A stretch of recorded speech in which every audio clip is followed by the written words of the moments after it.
जैन धर्म के अनुसार भाई दूज 2500 वर्ष से मनाई जा रही है। भगवान महावीर का निर्वाण हुआ और उनके बड़े भाई नंदीवर्धन जी इतने ज़्यादा दुखी हो गए, घर आकर के एक कोने में बैठ गए, वहाँ उठने का नाम नहीं लेते थे, ना खाना ना पीना ना कुछ नहीं।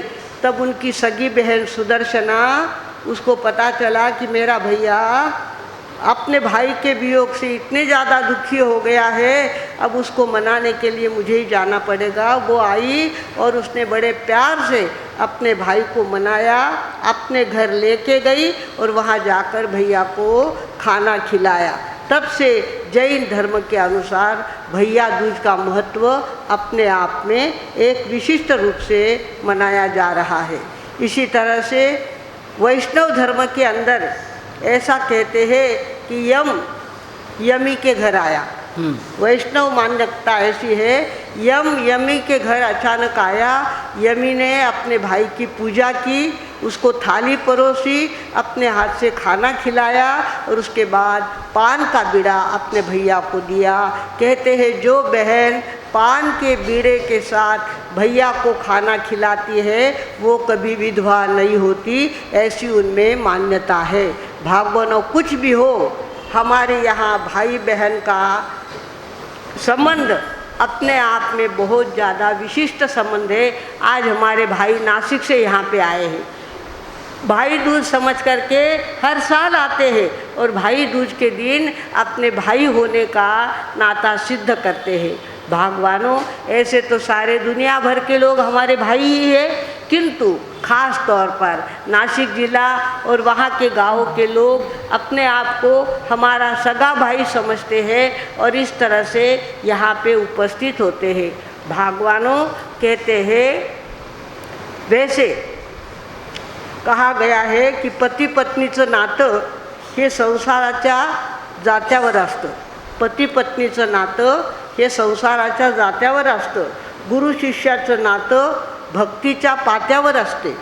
गुरु शिष्याचं नातं भक्तीच्या पात्यावर असतं आणि भाऊ बहिणीचं नातं प्रेमाच्या खात्यावर असतं। भाऊ बहिणीचं नातं प्रेमाच्या खात्यावर असतं। भगवानों, भाई बहन तो सगे ही होते हैं और भाई बहनों का प्रेम भी होता है, किंतु 4 प्रकार के भाई बहन कहा गया है कि कुछ तो श्रीमंत भाई होते हैं और गरीब बहन होती है, श्रीमंत बहन होती है और गरीब भाई होता है, गरीब भाई भी होता है और गरीब बहन भी होती है, श्रीमंत भाई भी होता है और श्रीमंत बहन भी होता है। इनके कारण, पैसों के कारण उसके अंदर तफावत आ जाती है। अगर भाई पैसे वाला है और बहन गरीब है और उसके गले में सोने का एक मणि भी नहीं है, ऐसी बहन घर में आती है तो भाई का मन खट्टा हो जाता है। भाभी को शर्म आने लगती है कि ऐसी मेरी ननद घर में क्यों आई। इस तरह से भगवानों, कभी कभी गरीब बहन बहुत लज्जित होती है श्रीमंत भाई के यहाँ जाकर, और कभी कभी श्रीमंत बहन के घर गरीब भाई जाता है तो बहन कहती है तू आज आया ही क्यों, इसके पहले या बाद में आ जाता। आज मेरे ससुराल वाले सारे तुझे देख रहे हैं और तेरी ये दरिद्र अवस्था देख करके मुझे शर्म आ रही है। इस तरह से भाई को देखकर, गरीब भाई को देखकर श्रीमंत बहन को क्या होती है, शर्म आती है। कभी कभी गरीब भाई होता है और गरीबी बहन होती है, तो दोनों एक दूसरे को समझ लेते हैं और अपने सुख दुख को बांट लेते हैं। जब दोनों श्रीमंत होते हैं तब बहन बड़ी सारी गाड़ी लेकर के वहाँ पहुँचती है, तो भाई कहता है अरे तेरे पास गाड़ी है तो मेरे यहाँ कोई कम गाड़ी है क्या, तेरे पास एक होगी मेरे पास 10 गाड़ियाँ हैं। इस तरह से भगवानों, ये पैसों का लेन देन जब हो जाता है तो भाई बहनों के नातों में खटास आ जाती है। जन्मून संसारात यावे, प्रेम ते चाखावे बहीण भावाचे। जन्मून संसारात यावे, प्रेम ते चाखावे बहीण भावाचे। नको धन नको मुद्रा नको मोतियांचे हार, देई प्रेमाश्रूंची धार भाऊराया। देई प्रेमाश्रूंची धार भाऊराया। संसारी असती कितीक नाती गोती, प्रेमाचे माणिक मोती बहीण भाऊ. संसारी असती कितीक माणिक मोती, पण प्रेमाचे माणिक मोती बहीण भाऊ. पर होता क्या है, भाभी आने के बाद फर्क पड़ जाता है. पहले भाई भाई जैसा ही होता है, माँ को वचन देता है, बहनों को प्रेम देता है, पर भाभी आने के बाद फर्क पड़ जाता है. और कहते हैं भाऊ ग म्हणतो द्यावा बहिणीला पाट, पण भावजया म्हणती धरानंदा आपली वाट. भावजया म्हणती धरानंदा आपली वाट. वळवाचा पाऊस पडून ओसरला, भावाला झाल्या लेकी आणि बहीण विसरला. भावाला झाल्या लेकी आणि बहीण विसरला. ये प्रत्यक्ष होता है भगवानों. घर घर में ये चित्र देखने को मिलते हैं. और गरीब श्रीमंती का चक्कर ऐसा चलता है, न जाने जैसे कोई शाश्वत वे जीने के लिए यहाँ पे आए हैं. उनकी गरीबी शाश्वत है, उनकी श्रीमंती शाश्वत है, ऐसा उनको लगता है. और ऐसा व्यवहार एक दूसरे के साथ करते हैं. एक सच्चा बना हुआ किस्सा है. एक गांव में एक बहुत बड़े सेठ रहते थे. उनको एक ही लड़की थी और लड़की की माँ गुजर गई थी. बाप बेटी घर में रहते थे. उनके घर में उन्हीं के जात का, उन्हीं की न्याती का एक आदमी कपड़े की दुकान में काम करता था. एक बार क्या हो गया कि उनके घर के 5,000 रुपये कम आने लग गए. हिसाब में 5,000 रुपये कम आने लग गए. तो आदमी का डाउट किसका आता है? नौकर का ही आता है. नौकर को डाउट की नज़र से वो देख रहे थे.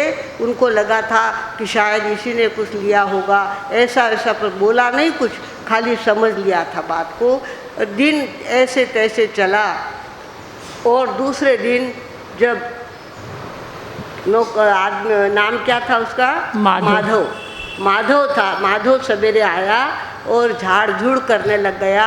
गादी झटकने के लिए गादी उठाई तो गादी के नीचे 5,000 का बंडल मिला. और उसने सोचा कि शायद गलती से इधर उधर चला गया है.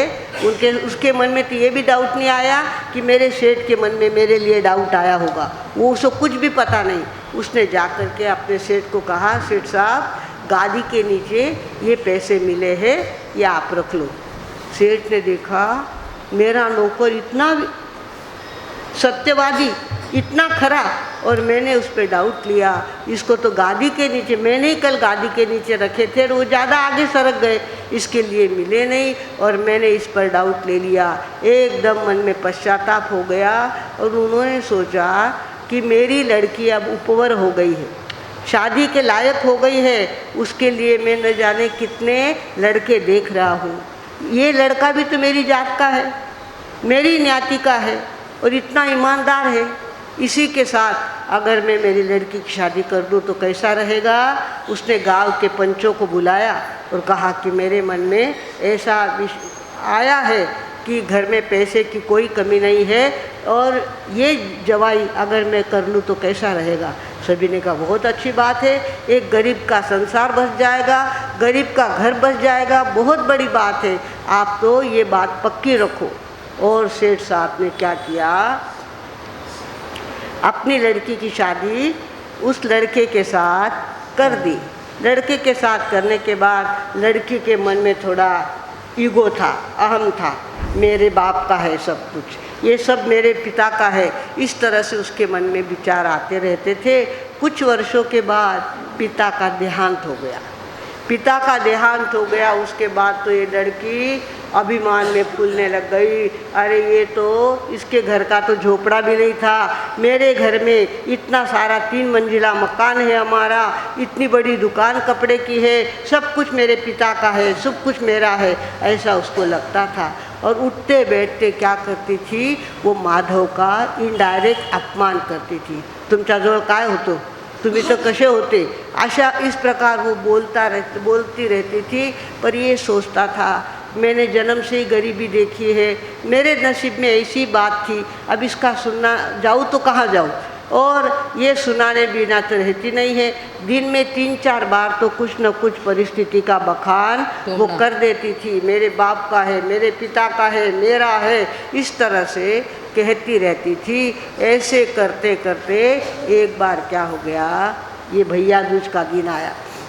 भैया दूज का दिन आया, ये सवेरे जल्दी उठा, दुकान इसने खोली और दुकान खोल के झाड़ झटक कर रहा था तो उसकी गांव में रहने वाली विधवा बहन थी, विधवा बहन थी और वो वहाँ से जा रही थी। उसने देखा मेरी बहन के शरीर पे पुरानी साड़ी है, उसको ठिगड़े लगे हुए हैं और मेरी बहन इतनी गरीब है और मैं इतने श्रीमंत घर में रहता हूँ, अच्छा घी खाता हूँ, व्यवस्थित दूध पीता हूँ, मेरी बहन के नसीब में तो कुछ भी नहीं है। आज भाई दूज है और आज मेरी बहन को मुझे कुछ देना चाहिए। वो गया और साड़ी लेकर, तो भी बहुत बढ़िया साड़ी नहीं लाई उसने, मध्यम मध्यम जो साड़ी थी वो लाई और बहन को कहा ताई इधर आओ, आज भैया दूज है, ये साड़ी पहन लो और भाई दूज को सार्थक करो। अब ये बहन को साड़ी देने को कि उधर से अंदर से उसकी पत्नी आ गई और उसने कहा वाह वाह वाह, ये बात है क्या, दुकान लुटाई जा रही है, दुकान लुटाई जा रही है। गरीब बहन को साड़ी किसको पूछ के दिया आपने, किसके बाप का माल है ये, आपके बाप का है क्या? इस तरह से उसने बोलना चालू किया। बेचारी मालती ना होते, उसका नाम मालती था, पत्नी का नाम क्या था, ये माधव था और ये मालती थी। इसने बड़बड़ चालू कर दी और आखिरी में उसने कहा तुम्ही घरात राहायचंच नाही म्हणे, ह्या घरात तुमचाही भरोसा नाही, तुम्ही घरात राहायचंच नाही, इथून निघून जा म्हणे। काय सांगितलं, इथून निघून जा, घरात राहायचंच नाही। अरे बाप रे, इसने देखा कि इसका पैसा इतना ज़्यादा बोल रहा है और ये कह रहा है कि मेरे ससुर जी ने मुझे घर में रखा है, पर ये कहती है घर में रहना नहीं, चले जाना है। कल ही तो मैंने कीर्तन सुना और उसमें लिखा था कि जब तक तीर्थ यात्रा ना करो, तपश्चर्या ना करो, तब तक मनुष्य जीवन सार्थक नहीं होता। जब ये कह रही है कि घर में रहना ही नहीं तो चलो निकले। और वो वहाँ से निकल गया, अच्छी संगत देख करके चलता रहा। जब गाड़ी का योग आया तो गाड़ी में बैठ गया और करते करते हिमालय में पहुँच गया। वो कहाँ पहुँच गया, हिमालय में पहुँच गया और इतनी साधना करने लग गया, इतनी तपश्चर्या, इतना ध्यान, सब कुछ करने लग गया। सत्संग में जाके बैठता, सारी बातें सुनता, उसका प्रैक्टिकल करता। इस तरह से उसका जीवन चलने लग गया। इधर क्या हो गया, जब ये गया था तब इसका बेटा मुकुंद, ये 2 साल का था। इसका बेटा मुकुंद 2 साल का था, मालती का बेटा था वो 2 साल का था। ऐसे करते करते माधव को जाए 21 साल हो गए। कितने साल हो गए, 21 साल हो गए। और 21 साल में ये मुकुंद तो बड़ा हो गया, इसकी शादी हो गई और मीना नाम की लड़की से इसकी शादी हो गई। अब इसने क्या किया, इसको लगा था मालती को जा के कहाँ जाएगा, इधर जाएगा, उधर जाएगा, उधर जाएगा, सब जगह तपास किया पर कहीं भी उनको माधव मिला नहीं। उसने देखा मैंने अपने हाथ से अपने पैरों पे कुल्हाड़ी मार ली है, मेरा पति भगवान जाने कहाँ चला गया।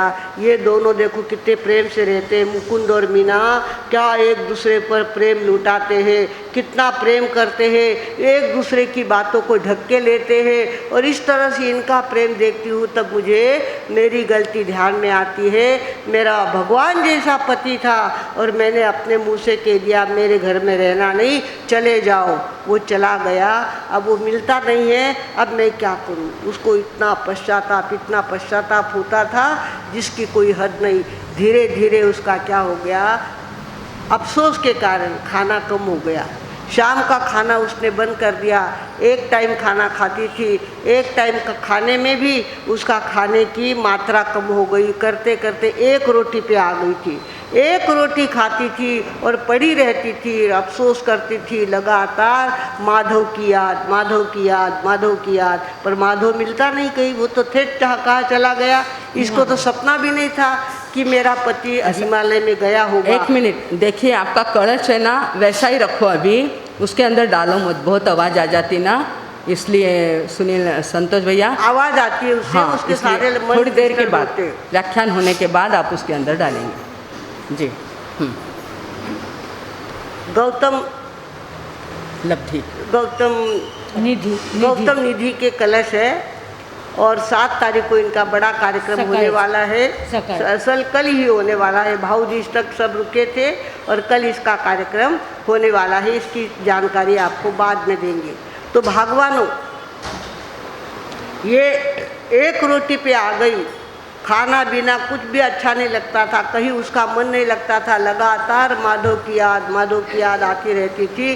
करते करते उसने बिछौने पकड़ लिए, बिछौने पे सोती रहती थी और खाने पूर्ति को कैसे तैसे उसको बिठाते थे और एक रोटी खा के वापिस सो जाती थी। ऐसी उसकी मानसिक दशा हो गई थी। और ऐसे में हुआ क्या, उनके गांव के लोग उनके घर आए, गांव के कुछ लोग उनके घर आए और कहने लग गए कि पड़ोस के गांव में कीर्तनकार बाबा बहुत अच्छे आए हैं, बड़ा सुंदर कीर्तन करते हैं, तो ऐसा लगता है अपने गांव में भी उनका कीर्तन रखे, उनको आमंत्रण दे।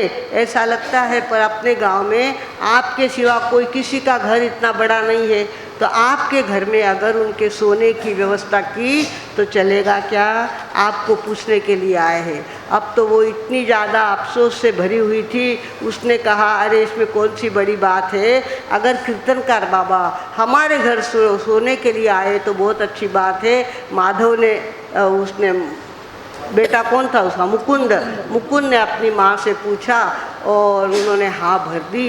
इधर 21 साल हो गए थे हिमालय में जाने को, उसके बाद ये आए थे अपने महाराष्ट्र में और इस तरह से स्थान स्थान पर कीर्तन करते थे।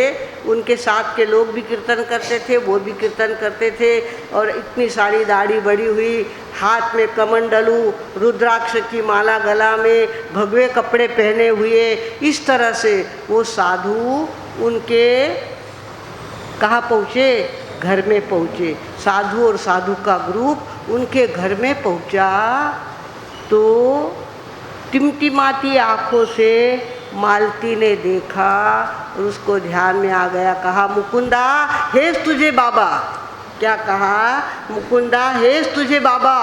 अरे बाप रे, मेरे बाबा सन्यासी हो गए, कहाँ चले गए थे? मैं हिमालय में था बेटा और कहीं नहीं गया था। ओहो, अब उसको तो ऐसा हो गया कि मेरे पति का कैसा स्वागत करूं, कैसे उनको धन्यवाद दूं, कैसे उनको अच्छा कहूं, कैसे उनकी तारीफ़ करूं, ऐसा उसके मन में आ रहा था।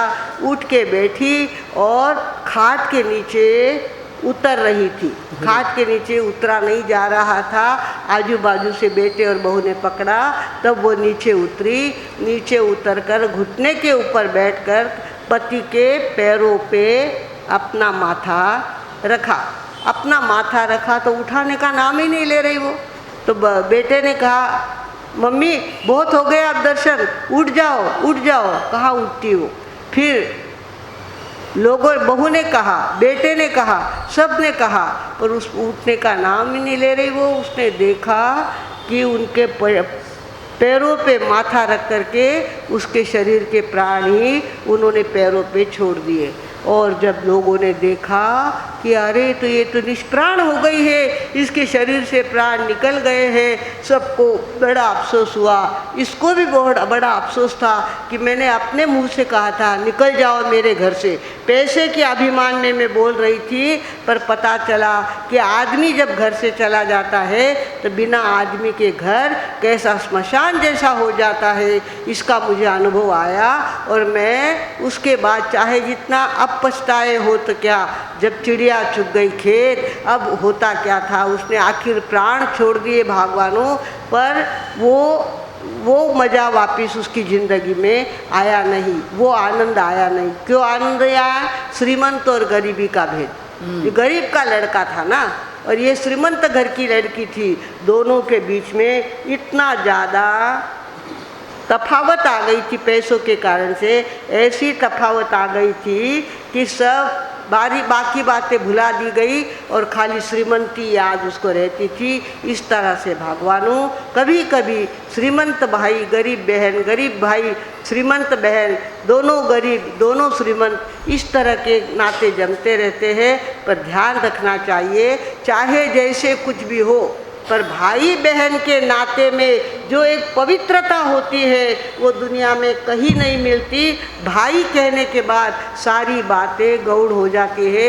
हम लोगों ने तो इतनी बड़ी यात्रा की, मुझे दीक्षा लिए 60 साल हो गए, दिल्ली तक हम गए, चारों छोटे थे हम, एक माताजी मार साहब बड़े थे, बाकी कोई नहीं था। पर भाऊ कहा, भैया कहा कि हमारा काम हो जाता था। भैया हमको जगह बताओ, यहाँ का मंदिर कहाँ है, वहाँ की जगह हमको बताओ, तो भैया हमको ले जाते थे। इस तरह से भगवान कई बार हम पर प्रसंग आए, पर भैया कहा की बात बन जाती, एकदम बन जाती। सामने वाला एकदम खुश खुश हो जाता, मुझे भैया कहा है, मैं इनका भाई हूँ। भाई कहने के बाद और बात रहती नहीं। और एक दूसरे की जब पूजा करते हैं, भाई दूज के दिन बहन भाई को तिलक लगाती है, आरती उतारती है। एक तरफ स्त्री, एक पुरुष, स्त्री और पुरुष ही तो होते हैं। बहन स्त्री है तो भाई पुरुष है, आमने सामने होते हैं। पर क्या मजाल भाई के मन में यत्किंचित भी कोई गलत बात आ जाए, ये तो मेरी बहन है, बहन कहते के साथ सारी बातें समाप्त हो जाती है। भाई बहन का नाता अपने आप में बहुत बड़ा नाता होता है। वैसे मराठी में भैया को भाऊ कहते हैं, भैया को भाऊ कहते। भा यानी प्रकाश, आभा, प्रभा, विभा, ये सारे प्रकाशार्थी शब्द है। भा यानी प्रकाश और ऊ यानी ऊर्जा से भरा हुआ, ऊर्जा से भरा हुआ प्रकाश, उसका नाम भाऊ। और भाऊ में देखो दो होठों की टक्कर नहीं होती, टक्कर होती कि ऊ कहो, टक्कर होती नहीं है। इस तरह से बिना टक्कर का ये नाता कौन सा है, भाऊ। और भाई हिंदी में कहो तो भी ये ईश्वरीय शक्ति है। भाई बहन के बीच में ईश्वरीय शक्ति काम करती है। और उसके भी अंदर ओठों की टक्कर, प फ ब भ बोलो टक्कर होती है ओठों की, पर ई बोलो ऊ बोलो उसमें टक्कर होती नहीं। बिना टक्कर का अगर कोई संबंध है तो वो कौन सा है, भाऊ और भाई, भाई और बहन का संबंध है। भगवानों हमारी बहनों को ससुराल जाने के बाद समझ में आता है कि मेरा भाई घर में था और लड़ता था मेरे साथ, हम थाली के लिए लड़ते थे, कटोरी के लिए लड़ते थे, मेरी ये जगह है, मेरी वो जगह है, उसके लिए लड़ते थे। बाकी हमारे अंदर कोई ऐसी बात नहीं थी कि जिसके कारण से विकृति पैदा हो जाए, ऐसी कोई बात हमारे नहीं थी। ससुराल में जाने के बाद बहन को भाई की कीमत समझती है। मेरे पियर में मैं रही, मेरा भाई इतना बड़ा था, पर क्या मजाल कि मेरे भाई ने मुझे धक्का भी लगाया हो, धक्का भी नहीं लगाया। भगवानों हमारा एक ही भाई था, पर मैंने ज़िंदगी में कभी भाई का हाथ अपने हाथ में लिया नहीं, भाई का हाथ अपने हाथ में लिया नहीं। और जब भैया घर में आता था तो माताजी माँ साहब कहते थे कंगो नीचे रख, माथो ओढ़, भाऊ आई रही हो घर में, कहीं क्यों तो भाऊ घर में आई रही है, कंगो नीचे रख, माथो ओढ़। तब 60 साल पुरानी बात है ना, तब माथा ओढ़ना बहुत महत्व था। तो इस तरह से भगवानों भाई बहन की अपने आप में बहुत बड़ी बात होती है। पर भाभी जब आती है, वळवाचा पाऊस पडून ओसरला, भावाला झाला लेकी आणि बहीण विसरला। बस अपनी बेटियों में मशगूल हो जाता है भैया और अपनी बहनों को भूल जाता है। बहनों को तो याद आता है भाई भाई भाई भाई, भाई के नाम से कुछ बोली सासू तो उसको सहन नहीं होता, भाई के नाम से कुछ भी उलाहना दिया तो उसको सहन नहीं होता। इस तरह से भगवानों भाई चाहता है कि मेरी बहन का मेरे घर में आदर रहे, सम्मान रहे, सत्कार रहे, मेरी बहू उनकी ज़्यादा सेवा करे, ऐसा उनको लगता है। पर होता कुछ उल्टा ही है। वो तो कहती है, अब वो उस घर में रह के गई है, छोटी की बड़ी उस घर में गई है, तो उस घर में उसका हक होता है, एक एक कोने पे उसका हक होता है। तो वो जा पूछती है यहाँ रखी हुई चीज़ कहाँ चली गई, यहाँ रखी हुई चीज़ कहाँ चली गई, इस तरह से वो पूछती है। तो इसको लगता है हमारे घर आकर तुम पंचायत क्यों करते हो। अरे वो कहती पहला मेरा घर है, बाद में तुम्हारा हुआ, पहले मेरे माँ बाप का घर है ये, और इस घर की पंचायत करना मेरा जन्म सिद्ध अधिकार है, ऐसा वो समझती है। भगवानों बहन जब पियर में आती है तो भाभियों को बहुत ज़्यादा टेंशन आता है। अब ये पता नहीं क्या उसका पाचक करेगी, क्या क्या चीज़ें उखाड़ उखाड़ कर देखेगी, कौन कौन सी पेटियाँ उखाड़ उखाड़ कर देखेगी। इस तरह से हमेशा टेंशन रहता है। और वो अपने भाई को, अपने पति को कहती है, भाई साहब को लाओ ही मत घर पे, भाई साहब को घर में लाओ ही मत। आने के बाद बहुत पंचायत करती है वो, और आपका मन नहीं ठहरता। आप इतना सारा उसको सीख में बढ़िया साड़ी दे देते हैं, बढ़िया इतने सारे पैसे दे देते हैं, और भाभी का मन ऐसा ऐसा होता है कि इतना ननद भाई को देने की क्या ज़रूरत थी। और भाभी कहती है, मती लाओ म्हारा राज बाई साने, मती लाओ म्हारा राज बाई साने। मती पान नंबर 174। मती तेड़ो म्हारा राज बाई साने, मती तेड़ो म्हारा राज बाई साने। ननंद बाई आवे साथे टाबरिया ने लावे, घर छोटो पड़ जावे, मती लाओ म्हारा राज बाई साने, मती तेड़ो म्हारा राज बाई साने। भोजन रंगदार भावे, नवी नवी डिशा बनावे, चोखो घी खूट जावे, मती लाओ म्हारा राज बाई साने, मती तेड़ो म्हारा राज बाई साने। वहाँ पर ठस को जमावे, थाने मस को लगावे, भोली माने सिखावे, मती लाओ म्हारा राज बाई साने, मती तेड़ो म्हारा राज बाई साने। टाबर उधम मचावे, मारो माथो चढ़ जावे, बोलू तो झगड़ा होई जावे, मती लाओ म्हारा राज बाई साने, मती तेड़ो म्हारा राज बाई साने। अपना बच्चा रोता है तो जैसे लोरी गाता है, और ननन का बच्चा रोता है तो नंदे चकाट किर किर करत, नंदे चकाट किर किर करत, खरूज होऊ दे त्याला, अग खरूज होऊ दे त्याला, भवानी आई रोडग वाहीन तुला, रोडग वाहीन तुला, भवानी आई रोडग वाहीन तुला, सतवर पाव ग मला, भवानी आई रोडग वाहीन। रोडगा यानी अपन दाल बाटी कहते हैं ना, वो इतना बड़ा रोडगा करते हैं।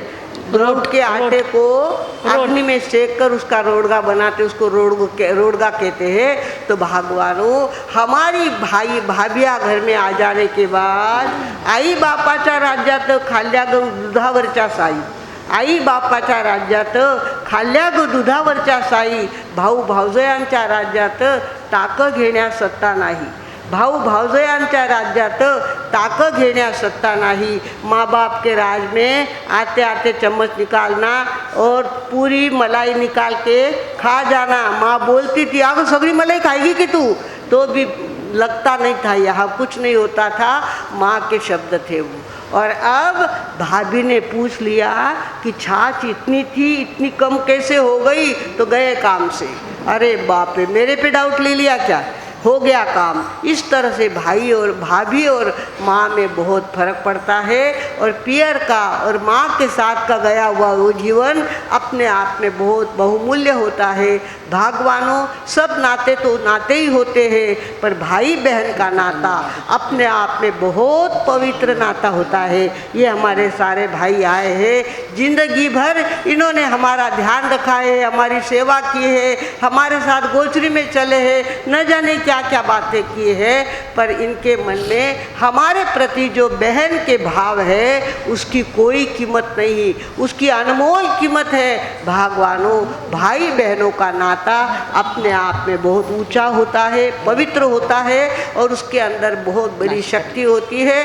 बहनें चाहे एक हो चाहे साथ हो, बहनें बहनें होती है। और भाऊ कहते ही सारी बातें मन से निकल जाती है। बहन ने भाऊ कह दिया, गई सारी बातें। इस तरह से भाई बहनों के नाते में बहुत बड़ी पवित्रता होती है और उसको लगता है मेरे भाई की आरती कैसे उतारूं। सोनियाच्या ताटी उजळल्या ज्योती, ओवाळी ते भाऊराया रे, वेड्या बहिणीची रे वेडी माया, वेड्या बहिणीची रे वेडी माया। 9 लाख दिवे निळ्या आभाळी,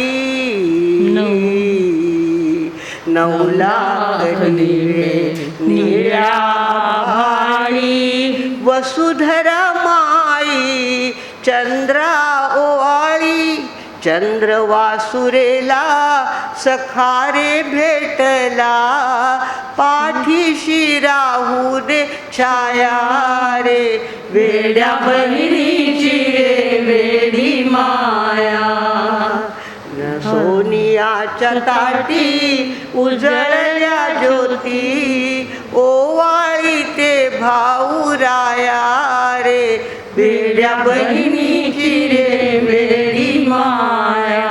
इस तरह से बहनें मरते दम तक अपने भाई से प्रेम प्रेम प्रेम करती रहती है, पर उसमें खटास का काम भाभियाँ करती है और कभी कभी बहन के प्रति अपने भाई के मन में जहर भर देती है। उसको समझना चाहिए, बहन चाहे साल में एक बार आए पर अपने भाई को पवित्र बना के जाती है, उसके मन के सारे विकार दूर करके जाती है, उसके मन में सद्भावनाओं का भंडार भर के जाती है। और बहन का एक बार भी आना 12 महीने में बहुत बड़ी बात होती है। और बहन घर में जब आती है उसका सम्मान ही होना चाहिए, सत्कार ही होना चाहिए, और उसको जितना दो उतना कम है। भाभी को समझना चाहिए, आज मेरे ननद को मेरे पति ने जो दिया है बहुत अच्छा हो गया।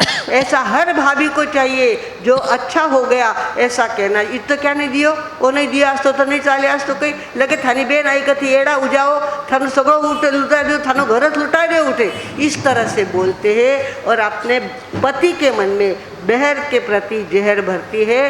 भागवानों, याद रखना, घर की सुवासन जब घर में आती है, घर की कंवारी लड़की जब घर में थी वो कैसी थी? देवी का रूप थी। देवी के रूप में मेरे घर में मेरी ननद ने जन्म लिया है। उनको जितना ज़्यादा दो उतना अच्छा है, जितना उनका सम्मान करो उतना अच्छा है, और उसका जितना सम्मान करोगे उतने आपके दिन आगे के अच्छे जाने वाले हैं। इस तरह से समझकर भाई बहनों का प्रेम टिकाना भाभीयों के हाथ में होता है। और भाभी अगर इस तरह से संकल्प कर ले, हर घर की भाभी अगर अपने आप में सुधर जाए और अपनी ननद को बहन के तरह समझ करके उसका सम्मान करती रहे, तो सही अर्थ में भैया दूज हमने मनाई ऐसा सार्थक हो सकता है।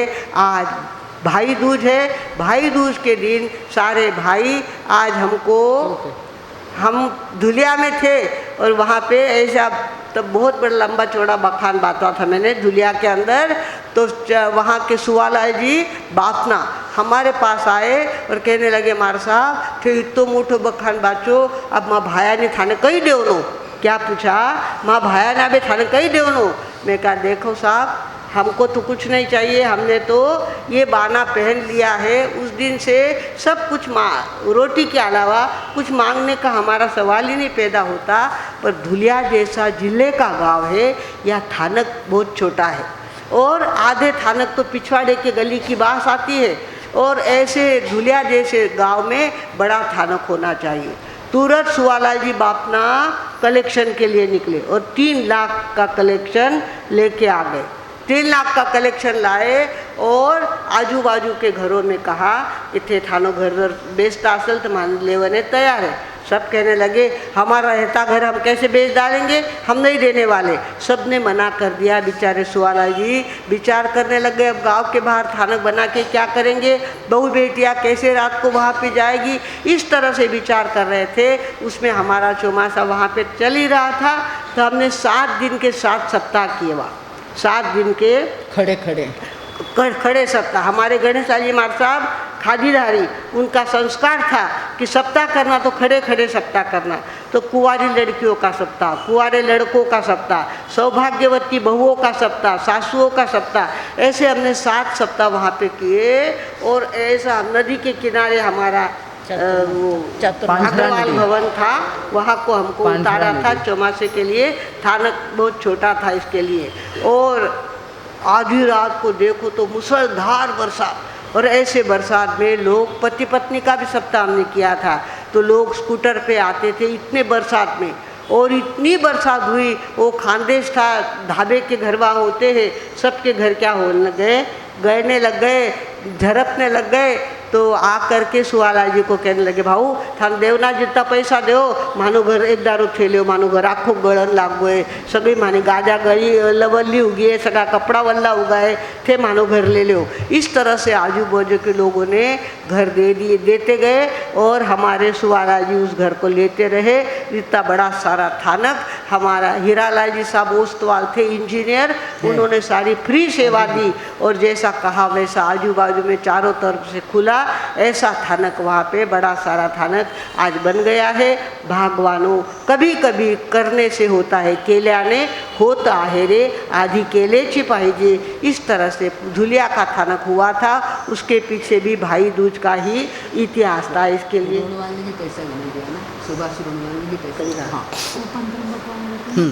तो इस तरह से हमारे यहाँ कई किस्से ऐसे बने।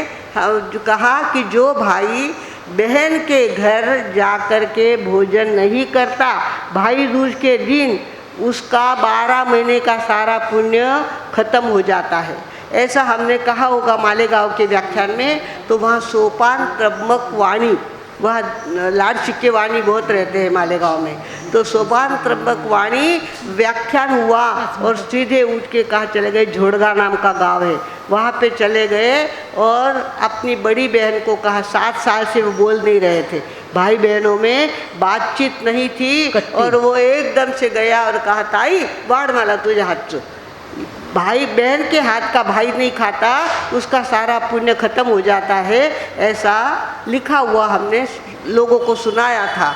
और एकदम से बहन तो हक्का बक्का रह गई, बहू वाला बहू माजा घरी। अरे बाप रे, उसने तो तुरंत सेवाई और दूध का भोजन अपने भाई को खिलाया, पान का बीड़ा उसको दिया और भाई बहनों में प्रेम हो गया। कभी कभी निमित्ताला कारण काहीतरी शब्द असे बनतात आणि भाऊ बहिणीचं पुन्हा प्रेम, कारण की आतमध्ये भरलेलंच असतं आणि त्याला फक्त निमित्ताला कारण लागत असतं। त्या निमित्ताला कारण म्हणल्यानंतर भाऊ बहिणीचं प्रेम सुरक्षित होत असतं। भाग्यवानों, आज की भाऊ बीज आज को आपको कहने आई है कि अगर बहन से नहीं बोलते होंगे तो आज के दिन आपका बोलना ज़रूर है। अगर भाई से बोलना बंद किया होगा तो उसको साथ बोलना बहुत ज़रूरी है। भाभी के निमित्त से भाई से बोलना बंद मत करो। परिस्थिति के निमित्त से भाई बहन के अंदर अबोला नहीं होना चाहिए। आज सब संकल्प करें, आज हम भाई के बहन के हाथ का खाना खाएंगे और भाई का नाता पक्का निभाएंगे।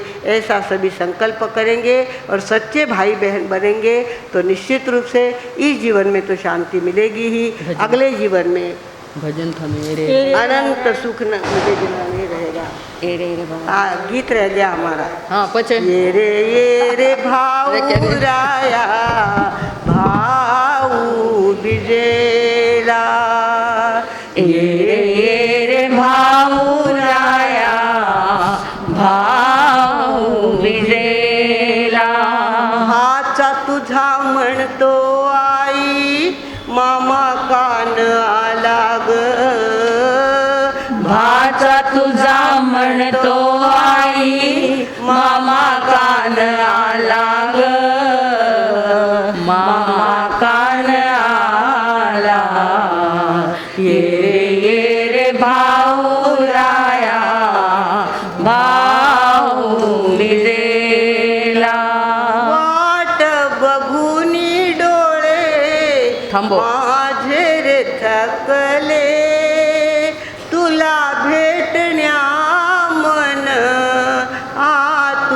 झाले, वेळ गाडीची झाली अजूनी न आला रे, अजूनी न आला, ये रे भाऊराया भाऊ विजेला. माझ्या माहेराची तू रे आस एक मोठी, पवित्र प्रेमाच्या पुढे दुनिया रे खोटी. विसरला का बहिणीला, का नाही आला रे, का नाही आला, ये रे भाऊराया भाऊ विजेला.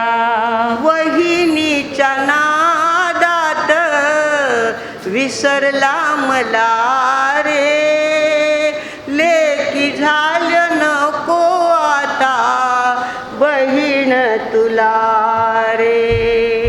भावाच्या नावाने मला गईवर आला रे, गहीवर आला, ये रे भाऊराया भाऊ विजेला. नवस करीन मी माझ्या दैवताला, सुबुद्धी तू दे रे देवा भाऊरायाला. भाव माझ्या मनातील कळू दे तू त्याला रे, कळू दे तू त्याला, ये बोला. रे भाऊराया भाऊ विजेला. पैशाला बघूनी ना प्रेम करावे, ऊन सावलीकडे लक्ष न द्यावे.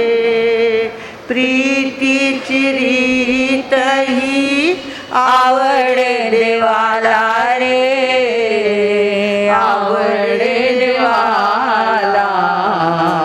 ये रे भाऊराया भाऊ विजेला. ये रे भाऊराया भाऊ विजेला. भाचा तुझा म्हणतो आई मामा कान आला ग, मामा कान आला, ये रे भाऊराया भाऊ विजेला. ये रे भाऊराया भाऊ विजेला.